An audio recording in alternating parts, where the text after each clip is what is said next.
poem I'm reading today is called Kindness. It's by Rosemary Watola Tromer. We can't have too much kindness in the world. We see plenty of unkindness these days, and I thought it would be nice to focus on the positive. Kindness. Consider the tulip, how it rises every spring out of the same soil, which is, of course, not at all the same soil, but new. How long ago someone's hands planted a bulb and gave to this place a living scrap of beauty. Consider the 6 red petals, the yellow at the center, the soft green rubber of the stem, how it bows to the world, how the longer we sit beside it, the more we bow to it. It is something like kindness, is it not? The way someone plants in you a bit of beauty, a kind word, perhaps, or a touch, the gift of their time or their smile. And years later, in the soil that is you, it emerges again, pushing aside the dead leaves, insisting on beauty, a celebration of the one who planted it, the one who perceives it, and the fertile place where it has grown. And now I would like to introduce Lena, who is going to present our speaker today.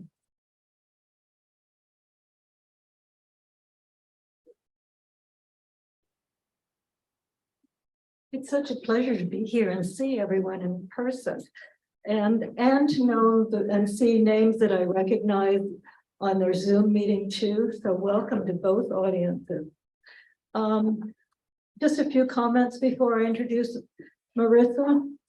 As over and over again, we're grateful to the Orcas Island Library, represented by Holly King and Ingrid Matson, who have guided us through all the programs we've presented through the past 3 years and who continue to provide support for our hybrid meetings. For those of you who are attending by Zoom, for the best listening and viewing experience during the presentation, please keep your mic muted, turn off your personal video, and select speaker view. Use the chat feature to submit comments or questions at any time during the presentation, and Marisa will address them at the end of her presentation. For those of you attending in person, please hold your questions and comments until the end of Marisa's presentation. And then I'm very pleased to introduce Marisa Hendron. Marisa, I'm so sorry. Who will speak about how gardeners can become seed stewards for locally adapted plants. Marisa Hendron is the Orcas Island Public Librarian Seed Librarian, in addition to being a steward for the ever-evolving Orcas Island Seed Bank. Marisa has been an avid gardener in the Pacific Northwest for the past 15 years. She focuses on exploring the connections between landscapes, food, and the people in settings ranging from her Seattle-based landscaping company, Chrysalis Garden Care, to managing logistics for a co-op of small farmers in the Snoqualmie Valley. Marisa has been living and gardening on Orcas Island for the past 2 years, devoting attention to building resilient local seed systems. Welcome, Marisa. Thank you, Lena. That was a bit of a mouthful, my bio. Thanks for stomaching it. Nice to see you all. Thanks for having me. I first just want to start off thanking my partner and his family for bringing me to Orcas Island. My partner Morgan is my co-gardener, and I wouldn't be here without him. And his dad has been a prominent seed saver on the island for maybe 30 years. So Dan Borman, a lot of this collection that I'm now stewarding comes from his work. And his partner Renee Delight contributed several photos. You'll see them credited, but it's been lovely to have that kind of all weave together for this presentation. So you can go forward, Alina. Oh, I can go forward. So this is just kind of how I'm going to structure the presentation. First off, I'm going to try to hype you up on why you should save seeds if you're not already. I'll talk a little bit about the variety of seed projects that can happen, and then I'll focus in on the Orcas Seed Library as our local example. And then I'm going to talk a little bit about how to implement seed saving in your own garden. So how is it different from general vegetable gardening? How to plan, what to kind of considerations to think about that you might not if you're just gardening for food. How to get the most out of your seed saving endeavors. And then if you're really upping your game into selecting for new varieties or really trying to make resilient varieties for climate change, different ideas like that, some of the basic tools and techniques you'll need, and then some of the reasons why Orcas Island is specifically an interesting place to save seeds. So first off, why save seeds? There's this idea that you'll get free seeds. They're not actually free because you're doing a lot of work to get them, but you can get more seeds of just what you want than buying packets year after year. Seeds that are adapted to local conditions. So within just a few generations, you can notice that the seeds are doing better and better in your own garden conditions. We have tons of microclimates on Orcas Island, so that doesn't mean they'll do better in everyone's garden, but I think it's a really interesting piece of local knowledge to start cultivating what things do well in each little microclimate. There's this idea that we're building more autonomy and local resilience. So we don't have to worry when all of a sudden everybody wants to start gardening at the beginning of COVID and seed companies are starting to shut down and groceries aren't being delivered. We can just know that we have a variety of seeds available to everyone on the island. And so that also is an equalizer for class and other inequalities that we experience here. There's more opportunity for community connection, for sharing stories with neighbors, for walking over to your neighbor's garden and saying, like, that bean looks awesome, can I have some? When seed saving is part of our garden cycles. There's more nuanced local knowledge. So like, when do you start this particular thing here? Because I notice, like, I'll look at seed catalogs from the Willamette Valley and it's like, they don't know what we're dealing with here. They don't know how late we can get a freeze. They just don't know what our climate looks like and how would they. So developing that local knowledge is super important. I think that's a huge niche for the garden club, a huge niche for the library, and a lot of gardeners are contributing to that already. Developing varieties that work for your particular gardening style.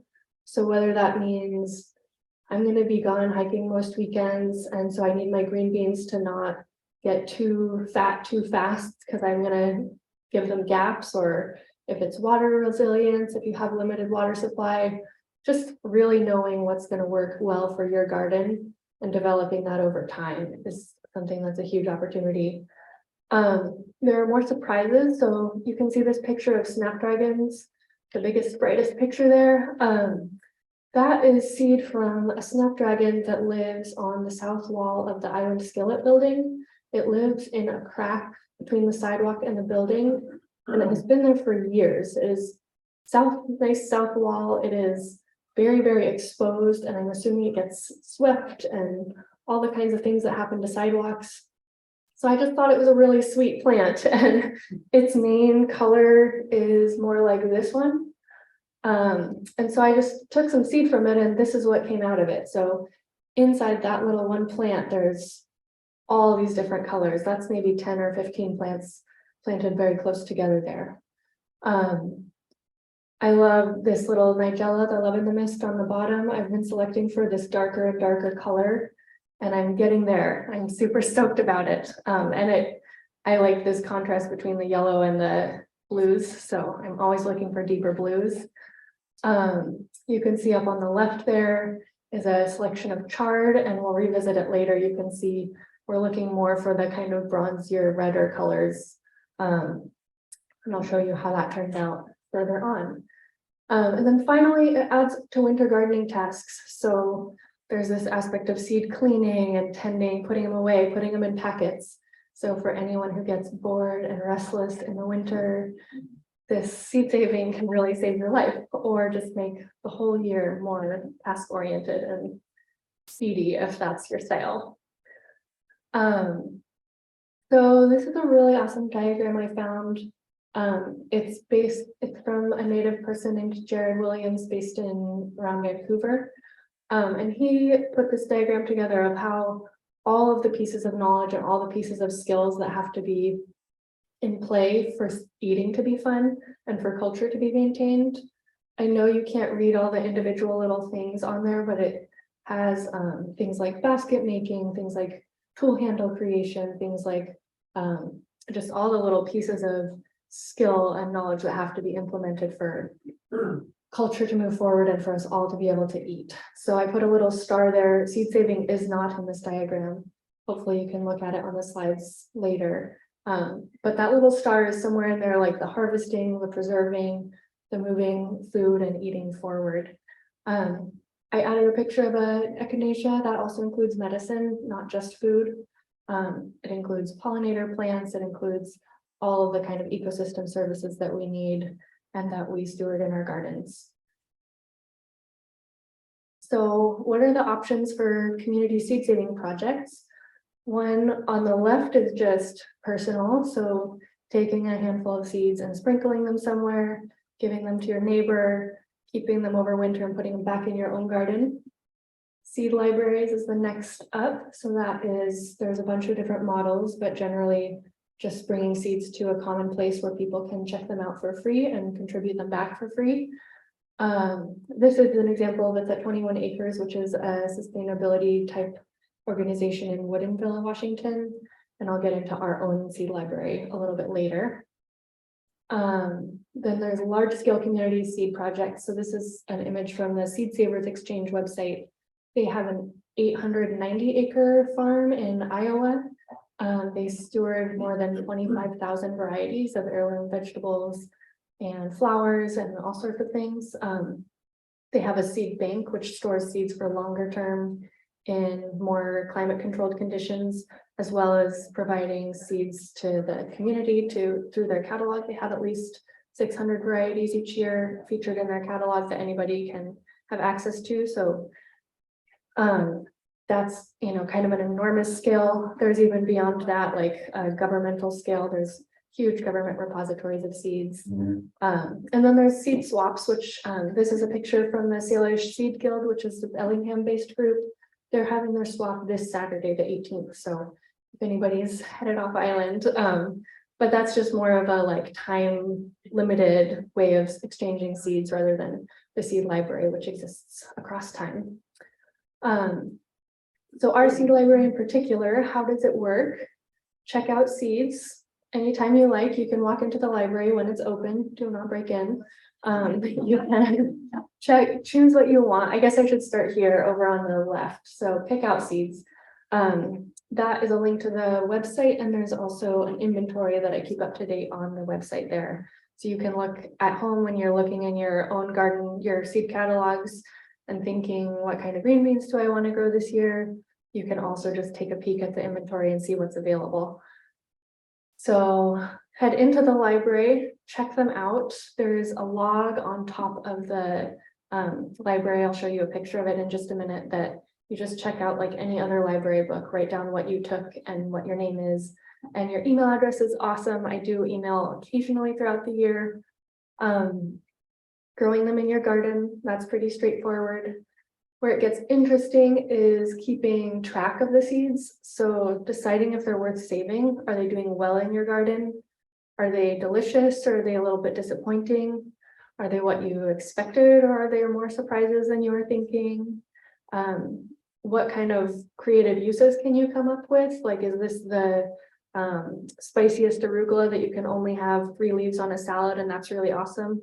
Or is it a nice salad arugula? Like, there's a whole range of things. They're going to be a little bit different in people's gardens, different year to year. Did it survive an incredible cold snap? Did it survive an incredible heat wave? So keeping track of that information is part of what makes the seed library special and our gardening community special. Once you get to saving the seeds, collecting and cleaning them, and then returning them to the seed library in the bottom drawer, which I'll show you again in a minute. So that's the basic cycle that keeps the seed library going. The actual seed library here, you will notice when you walk into the library. Is there anyone here who has not actually seen it? I know I can't see the folks on Zoom, and I appreciate that they're there as well, but you all have seen it. Many of you actually volunteer at the library, so you're probably pretty familiar. Just real quick, the seeds are organized by common name in alphabetically in drawers. You can take the amount you need. There are spoons and packets in one of the bottom drawers that's labeled supplies. The inventory is online. Again, there's a link. There's a commercial seed swap on top. So there's a little box where you can put commercially grown seeds that were not grown on Orcas. And you can swap those if you plant 3 zucchinis from your packet of 30 seeds and you want somebody else to have access to them. You can pop them in there, or if you have old seeds that you're wondering if some adventurous person wants to grow 5-year-old carrot seeds, you can pop them in there. There are some resources on the top, a couple books, and then also the checkout log is in one of those binders on top. Yes, I could use the real pointer. And so that's basically all I wanted to say about that. There's also a returns drawer at the bottom. So if you bring back seeds, that would be a good place to put them. And then I will catalog them into the main library with the proper little label that says all the information. So the real part that I'm excited to talk to you about today is actually growing seeds in your garden. So planting a seed garden is a little bit different than a regular garden. The biggest thing, I put this is that same chart. So this picture of the chart is June 4th, and we did not harvest seed until July 27th. So you can see it is huge. It is unwieldy. It was incredible habitat for voles living underneath there. It took staking and then restaking and then restaking, took up a lot of room in our garden in that precious time in June and July. There's a point where we wanted to start letting it dry down. So we're like deliberately not watering that patch, but things around it still needed water. Near the end, it became an incredible harbor for powdery mildew. So as it's kind of dying down and it's the middle of July and everything else is still looking great, it starts getting some little reservoirs of pests that we didn't really want. So there's just kind of a different rhythm that happens in seed gardens. Our garden also, like July, August, tends to look pretty brown because things are starting to dry down. Most people, if we go visit their garden, it's like the season where everything looks amazing. And so sometimes it's a little bit sad to me when I'm like, oh, like half of our garden is already pretty much done now. So it really is a different kind of mindset and rhythm. So some of the things to consider when you're planning the seed garden is the time of harvest. So when are you going to actually get the seed? If it's a biennial, you're going to have to overwinter the crop. So that's easy with something like chard or kale. With some like root vegetables like carrots or beets are favorites of the voles, probably the rats too if they lasted long enough. So overwintering those, we've been storing them in like sand in a cool place like a garage or a cellar or something. So that is a little tricky because sometimes they're not hardened off well enough to store before the voles get to them. So there's like this little dance of what do you have to actually do. Rainy fall days, so some of our beans that grow longer aren't all the way dried down. By the time in October it really starts getting wet. So there's some risks like that you have to plan for, either by just like letting it go, wondering maybe I'll get these beans, maybe I won't, I'll eat some along the way and enjoy them no matter what, or by implementing some kind of strategy to protect them. I already mentioned that they have longer garden residence typically, unless you're growing something that you're already growing for seed, like dry beans. You're already going to want the dry beans to eat, so might as well save some seed. So there's a little bit of thinking about what part of the plant are you aiming for, and then does that compromise the, does the seed harvest conflict with the edible harvest? So maybe you let 1 or 2 zucchini plants develop one zucchini that ends up being for seed, but there's other zucchini plants you can continue to eat off of, for example. Cross-pollination is a big deal. I am a lazy cross-pollination preventer. I think it's fun to see what happens when things cross-pollinate. I also understand that that is a barrier to folks using the seed library because they want high quality seed, but they know what's going to happen. So that's a really good reason to order from a catalog where you know exactly what you're going to get. You can also implement practices, I'll talk about them a little bit more later on, to actually make sure you're not cross-pollinating unintentionally. That's pretty hard to do at a home garden scale because we all have neighbors. Some of us are more geographically protected than others, but there's some things like carrots can cross-pollinate with the wild Queen Anne's lace, can cross-pollinate. They're, I think, wind pollinated, so they can, mix with up to a mile away. It's pretty unlikely that we're going to get super pure carrot seed. Whereas other things like zucchinis, it's possible to just tape the flower shut and hand pollinate. And if you're doing that for just a couple zucchinis, it might be a reasonable use of your time and energy. And I'll show you a couple of my attempts in a couple slides down. I already mentioned pests and diseases and the hungry autumn creatures. Population size is a big concern that people who think that they can't save seeds often mention to me. There are a lot of things that need a larger population to have a good genetic model or a good genetic mix, and there are a lot of things that need less. So beans and peas, for example, mainly self-pollinate, so it's actually okay to grow a slightly smaller population, and then you can even mix with somebody else who also grew the same bean or pea. So if you each only grow 5 plants, that's 10 plants altogether. There's kind of just ways around that by seed saving in a community-based setting.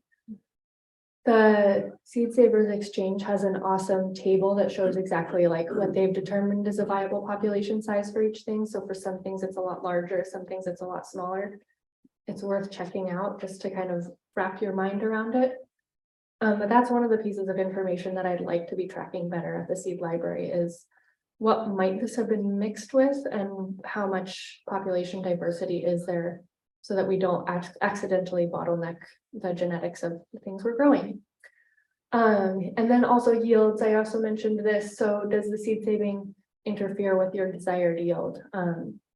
If you let a tomato go way ripe, the tomato will continue producing many tomatoes, but not so much with beans or peas. So seed saving here, I put stars next to things that the seed library goes through a lot of, for those of you who need a little push or a little inspiration. But the really easy things are grains. A lot of flowers are pretty easy, sweet peas and marigolds at the end of the season, just letting a couple go through to seed. A lot of greens, arugula and kale. There's a sort of a crisis here. I lost my place, so if you don't mind holding for just a Yeah, minute, absolutely. because I was having trouble getting back to that earlier slide.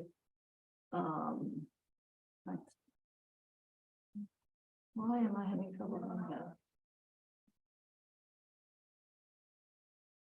Would you let the home audience know that we are getting there? Oh yeah, sorry. So Lena is collecting the PowerPoint, getting back on track with the PowerPoint right now No, for the Zoom viewers. I had.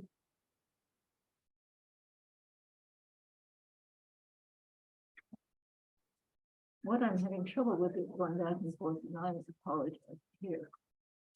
Because I've covered things up. Okay.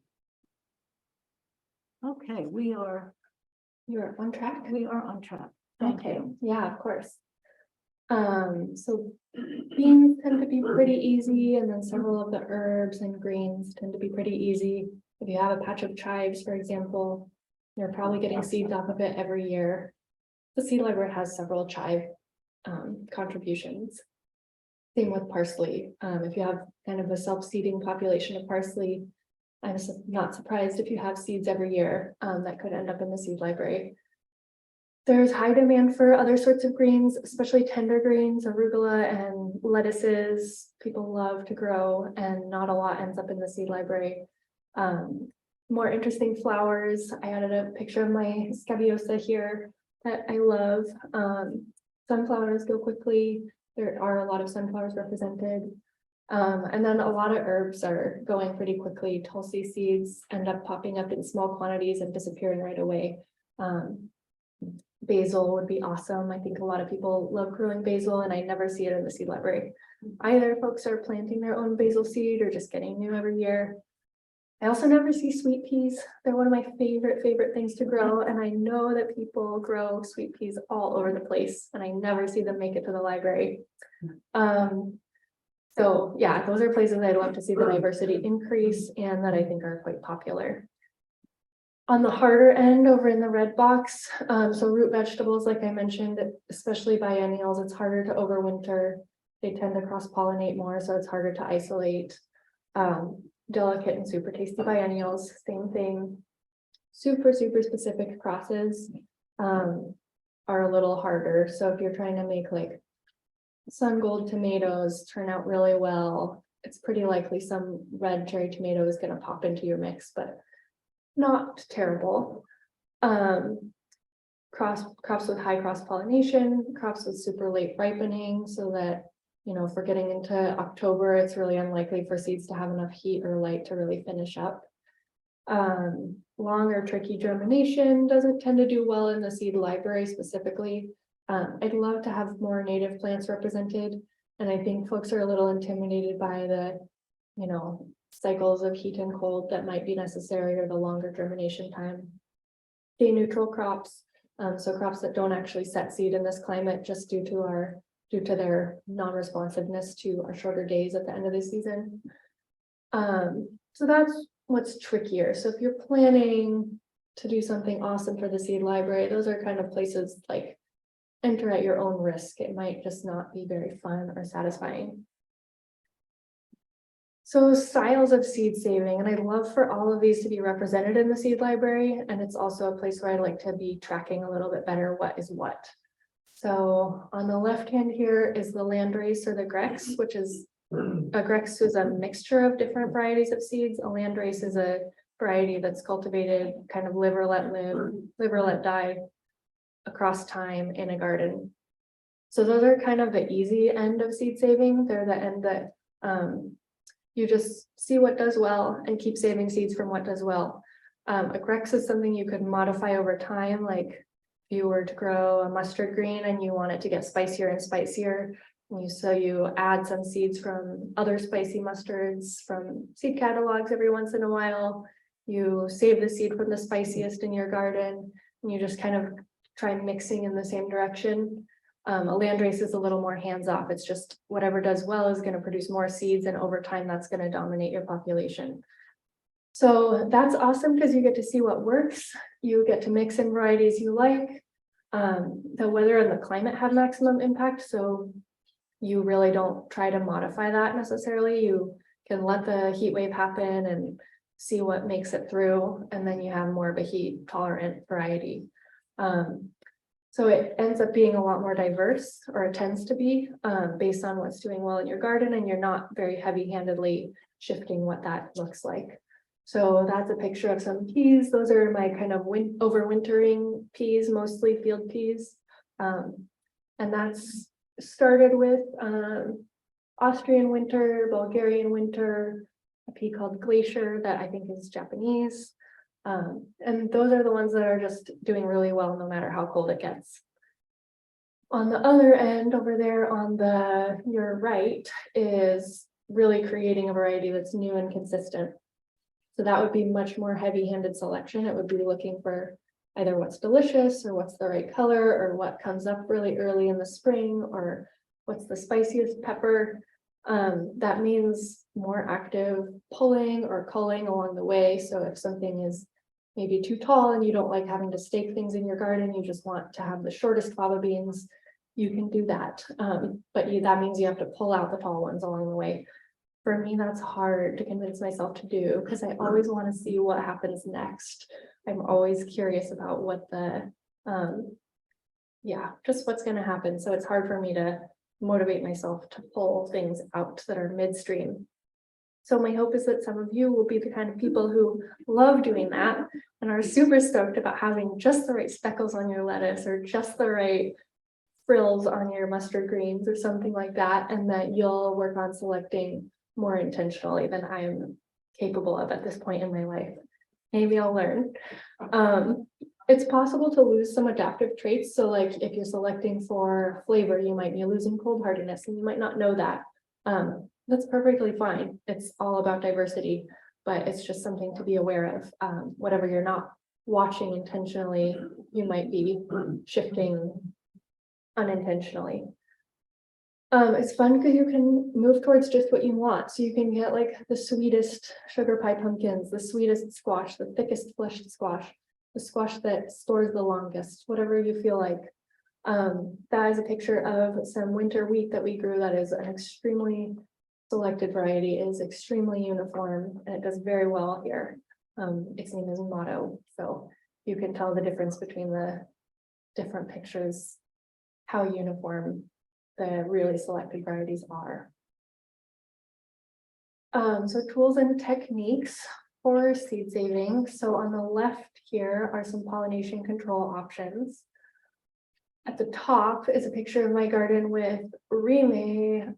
I clothespined it around all the radishes. So there's a couple different kinds of radishes. And I clothespined the rime around, and I'm sure some bees came in and out around the cracks, but the radish varieties actually ended up being relatively true. I'd say 90% that worked. So that is my haphazard pollination control method. On the bottom, you can see a little bit more diligent gardeners have made like little sachets for their tomato seeds. You could do that with any kind of flower. Taping closed squash blossoms is pretty common, especially if you only need to do a few. Seed companies probably do thousands. That is not my idea of fun gardening. But I hope it's one of yours. I hope one of you really wants to get up at 5 in the morning and go pollinate with a Q-tip. Cleaning seeds is another barrier I think folks run into, where it's like you get from this wheat and it's gorgeous, but then how are you going to make that into a muffin? It's a little unclear because it's not really part of our culture right now. One of the main techniques people use is screens. So up on the top, you can see a series of screens. People rub the seed against the screen and then can use fans to blow the chaff off and keep the seed. That works for pretty much any crop, no matter what. You can also crunch them up ahead of time by like putting your beans in a pillowcase and stomping on them for a while so that you don't have as much of a pile on your screen. And you might need different sizes of screen mesh depending on the seed size. So some of your tinier seeds like arugula might go through a tiny screen, whereas a radish seed is quite a bit larger. A wheat seed or a bean seed is even larger than that. Currently, my partner and I are using this paint mixer contraption with a cool bucket from the back of Ocean Crafters, who always have buckets. And a paint mixer that came from somewhere. So we drilled a hole in the top of the bucket, put the paint mixer through, and then that just knocks all the chaff off of the seeds. We use a drill motor to run the paint mixer.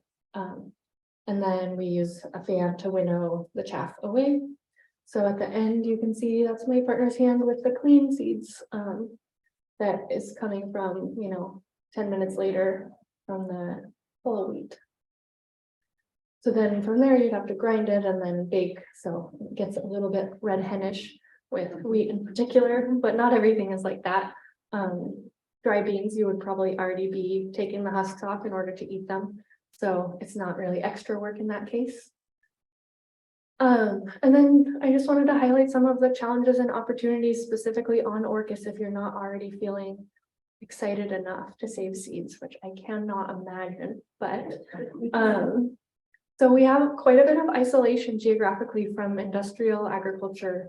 And so in areas where there might normally be a lot more cross-pollination of one standard industrial variety, we have a little distance from that, which includes genetically modified seeds and crops, if that's a concern for you. There's a lot of local geographical barriers. So there's a lot of mountains and, just areas that are protected from one another. So we actually can isolate a lot more effectively than folks growing mainly in valleys, big agricultural valleys where wind just sweeps through. So I'm guessing a lot of your home gardens are tucked places that have really good chances of nice isolation. With that, we have so many different soil types here. We have so many different little microclimates, different freeze pockets that we can test cold resistance, different warm southern slopes where we can test heat tolerance. So there's just a lot of cool opportunities to diversify what seeds we have available to our community. And then seed saving increases resilience in a fragile economy. I don't know who was worried when the grocery stores were getting a little chaotic at the beginning of COVID, but for me, it was really nice to have access to gardening, access to seeds that I knew were here already. And then challenges, the climate is unpredictable. We all know that, but things are going to change from year to year, and that's not always going to be easy on our favorite seeds. Some varieties that maybe do really well with our long cool springs right now might not be our favorite or best varieties 50 years down the road. Cross-pollination, I think I've talked about that enough, but it's just hard to maintain a really, really pure variety. Time, space, and energy. So it's a whole different rhythm in the garden. It involves keeping track of the weather in a different way so your seeds don't get wet or moldy. I put this little puffs of lettuce seeds in the background here. Those were covered in dew every morning, and every morning I was like, are they done yet? Are they done yet? Are they gonna mold? Are they gonna mold? Are the birds gonna eat them all? And I ended up getting a great crop, but it's just a little different type of attention. And then information gathering and sharing. There's so much information that goes along with each seed, and I haven't built a system yet that information gets transmitted really readily. So right now, if you're using the seed library, you know, some of it is from the school garden, which is an awesome contributor, and you've probably walked by that calendula population and you know what that looks like and if you want it. But some of it is a little more mysterious that comes from somebody's garden and you're like, I don't know that person. Do they do a good job, like, you know, preventing the cross-pollination? Is this really going to be a sugar pie pumpkin? So I'd love to improve that, and I'd love if folks are more intentional about keeping information along with the seeds they donate to the seed library. On the other side there on the right is a purple stardust bean that Jenny at the library grew, and we grew also. It's super speckled with bright purple, so that is my last inspirational plug to you. You can have purple speckly beans if you go to the seed library. I don't know, they're probably commercially available, but they're not free. And then I added some resources. I really struggled with this. I initially thought I was going to just like pour resources at you and just give you everything. Then I realized like it only takes a few things to really start seed saving, and you can have the internet. You have all the other resources at your disposal. So the few I want to highlight are the Seed Savers Exchange, which I already mentioned.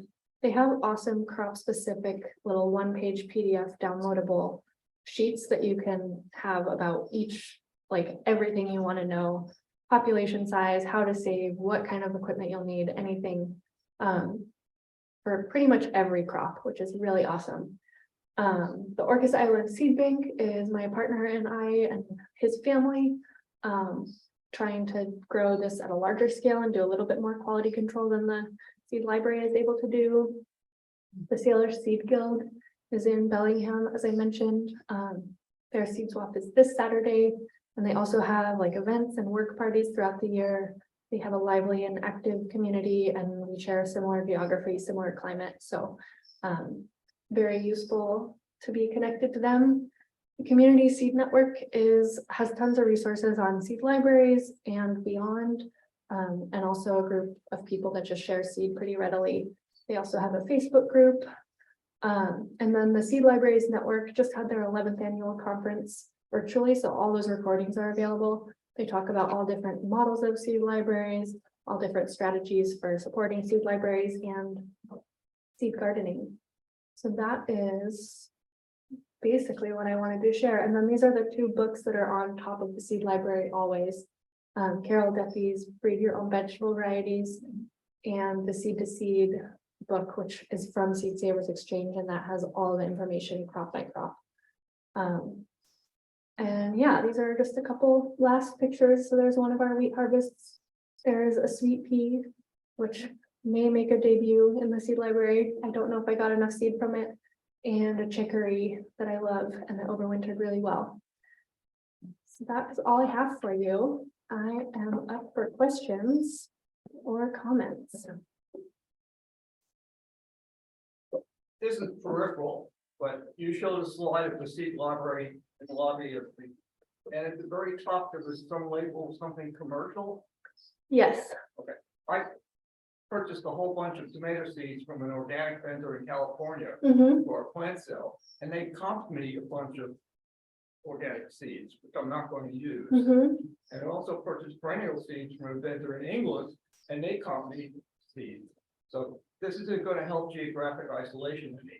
But can I drop those off at the library, put them in the return box, and you can decide whether to put them out? Yeah, so the question, I'll let, yeah, I can reiterate it. So the question is that Tony has a lot of commercial seeds that got donated and are just in abundance in his life. And he was just checking whether to use the commercial swapped seed box on the top of the seed library or put them in the returns box. And I would say the commercial box on top is a great place to put them. That is not, those are seeds not affiliated with having been grown on Orcas before. So Yeah, all the packets are unopened. awesome. And yeah, if you take a couple out, no harm done. They're partially used packets, full packets, anything can go in there. Yeah, Bala. Marisa, if you have commercially grown seeds in your garden and you save those seeds, so it's first generation Mhm. orchis, is there anything that you're wanting to specify from the source of that original plant when you're donating? I think it's useful to, I will repeat. sure, yeah, sorry, thanks for the reminder, Lena. So Vala asked if there's commercially grown seeds that you plant in your garden and you want to save them and donate them to the seed library, do you need to note anything? I would say it's useful because different seed companies have selected for different traits, even on the same variety. So, or if it's open pollinated originally, or if it's a hybrid originally, that information is important to come along with the seed. I will also say, I'm hoping that the seed library is the most like playful place possible. And if seeds get there without a strong pedigree, I'm not going to say no to them. I think it's fun for people to have opportunities to grow things, regardless of how much information travels with them. Does that answer your question? Yeah. Awesome. Any other questions? Any questions from the online audience? I've only seen one. And that is, will the PowerPoint slides be available along with the recording? So I am happy to make the PowerPoint slides available along with the recording, if that's in the capacity of the garden club. it is. Thank you. Awesome. It is, yes.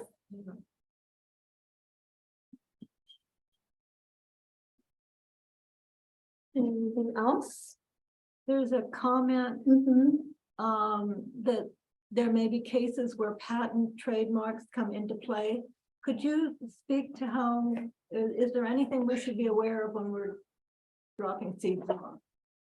I am turning a blind eye to that in the seed library. So the question was if patents or trademarks on seed come into play.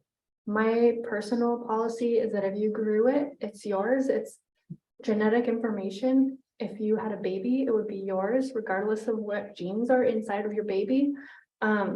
So that is how I view it. I'm sure that at some level there are patents and trademarks on some seeds. I don't think I'm qualified to give legal advice on seed saving. Thank you. Mhm. And another from online. What's the best way to store seeds? In Mm. envelopes, in the fridge? Good question. Okay, so what is the best way to store seeds once you have them?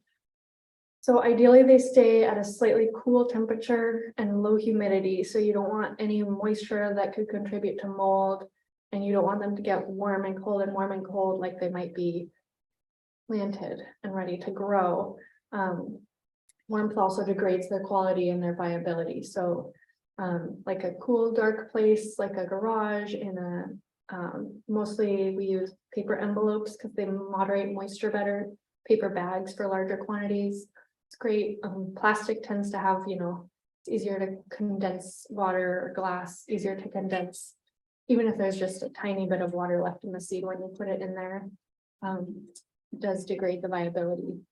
The library has a great climate control, it turns out, and the germination tests I've done on the library seeds have been better than our home storage. So it's a good place to, even if you're going to use your own seed, it's a great idea to put it in the seed library because it stores really well there.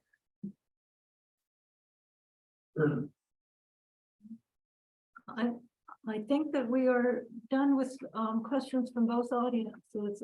Anita? Yes. Thank you.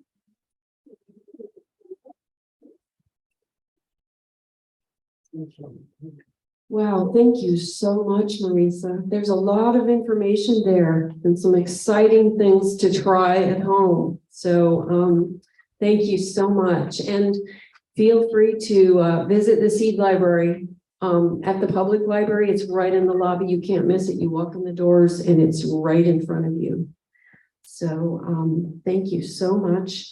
I'd like to thank our virtual attendees. Thank you for coming to the program today. I would also like to thank once again and always the library, Holly and Ingrid, for their support and all that they contribute to making these recorded programs possible.